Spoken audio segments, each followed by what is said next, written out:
ಇನ್ನು ತುಮಕೂರಿನ ಸಿಬಿ ನರಸಿಂಹಸ್ವಾಮಿ ದೇವಾಲಯದ ವಿವಾಹ ಕೊನೆಗೂ ಕೂಡ ತುಮಕೂರು ಕೋರ್ಟಿನಿಂದ ಹೊರಬಿದ್ದಿದೆ ಮಹತ್ವದ ತೀರ್ಪು. ದೇವರ ಕೋಟ್ಯಾಂತರ ರೂಪಾಯಿ ಮೌಲ್ಯದ ಆಸ್ತಿಯ ವಿಚಾರಕ್ಕೆ ಸಂಬಂಧಪಟ್ಟಂತೆ ಆಸ್ತಿಯ ಒಡೆಯರು ದೇವರು ಅಂತ ಮಹತ್ವದ ತೀರ್ಪು ಹೊರಬಿದ್ದಿದೆ. ಕೊನೆಗೂ ಕೂಡ ತುಮಕೂರು ಕೋರ್ಟ್ನಿಂದ ಮಹತ್ವದ ತೀರ್ಪು ಹೊರಬಿದ್ದಿದೆ. ದೇವರೇ ಕೋಟ್ಯಾಂತರ ರೂಪಾಯಿಯ ಆಸ್ತಿಯ ಒಡೆಯರು ಅಂತ ತೀರ್ಪು ಬಂದಿರುವಂತದ್ದು.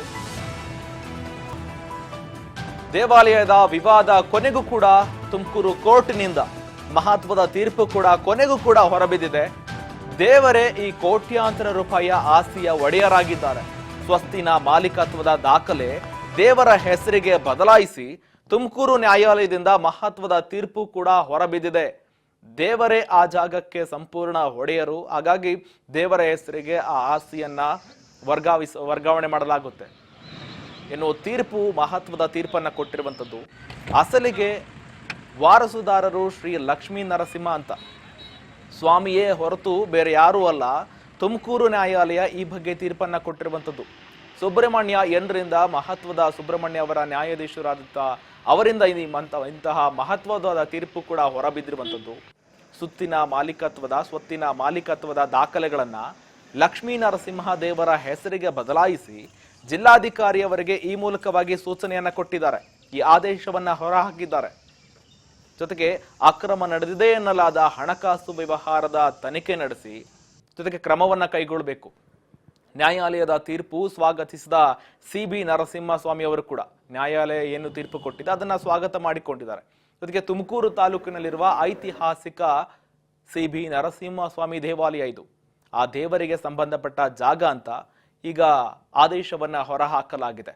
ಇನ್ನು ಈ ಪ್ರಕರಣಕ್ಕೆ ಸಂಬಂಧಪಟ್ಟಂತೆ ಹಿನ್ನೆಲೆಯನ್ನ ನೋಡೋದಾದ್ರೆ, ಕಲ್ಪತರ ನಾಡಿನ ನರಸಿಂಹಸ್ವಾಮಿ ದೇವಾಲಯದ ಅತ್ಯಂತ ಪ್ರಾಚೀನ ದೇವಾಲಯ. ಈ ದೇವಾಲಯಕ್ಕೆ ಸೇರಿದ 20 ಎಕರೆ ಭೂಮಿ ವಿವಾದಕ್ಕೆ ಒಳಗಾಗಿತ್ತು. ಕೋಟ್ಯಾಂತರ ರೂಪಾಯಿ ಬೆಲೆ ಬಾಳುವ ಈ ಭೂಮಿ ಜೊತೆಗೆ ಈ ಆಸ್ತಿ ತಾವೇ ವಾರಸುದಾರರು ಎಂದು ವಿವಾದವನ್ನ ಉಂಟಾಗಿತ್ತು. ಜೊತೆಗೆ ಧರ್ಮ ಕಾರ್ಯಕರ್ತ ಕುಟುಂಬದ ಪರವಾಗಿ ಕಾಡ್ನಿಕ್ ನಲ್ಲಪ್ಪ ಅವರು ಕೂಡ ನ್ಯಾಯಾಲಯದ ಮೊರೆ ಹೋಗಿದ್ರು. ಧರ್ಮದ ಕಾರ್ಯಕರ್ತರಾದ ಅವರು ಕೂಡ ನ್ಯಾಯಾಲಯದ ಮೊರೆ ಹೋಗಿದ್ರು.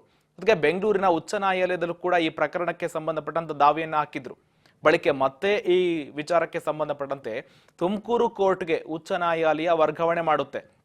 2011ರಿಂದ ಸರಾಸರಿಯಾಗಿ 14 ವರ್ಷಗಳ ನಿರಂತರ ಹೋರಾಟ ನಡೆಯುತ್ತೆ. ವಾದ ವಿವಾದಗಳಾಗ್ತವೆ. ದೂರುದಾರ ಕಾರ್ಣಿಕ ನಲ್ಲಪ್ಪ ಅವರು ಕೂಡ ಈ ಅರ್ಜಿಯನ್ನ ವಜಾಗೊಳಿಸಿ ತುಮಕೂರು ನ್ಯಾಯಾಲಯಕ್ಕೆ ವರ್ಗಾವಣೆ ಮಾಡ್ತಾರೆ. ಸಿಬಿ ನರಸಿಂಹಸ್ವಾಮಿ ದೇವರ ಪರವಾಗಿ ಈ ವಾದ ವಿವಾದಗಳನ್ನೆಲ್ಲವೂ ಕೂಡ ಆಲಿಸಿದ ಕೋರ್ಟ್ ಈಗ ಕೊನೆಗೂ ಕೂಡ ಈ ದೇವಾಲಯಕ್ಕೆ ಸಂಬಂಧಪಟ್ಟ ಆಸ್ತಿ ಅಂತ ಅಂತಿಮವಾಗಿ ಹೊರಬಿದ್ದಿರುವಂಥದ್ದು ಈ ಆದೇಶ.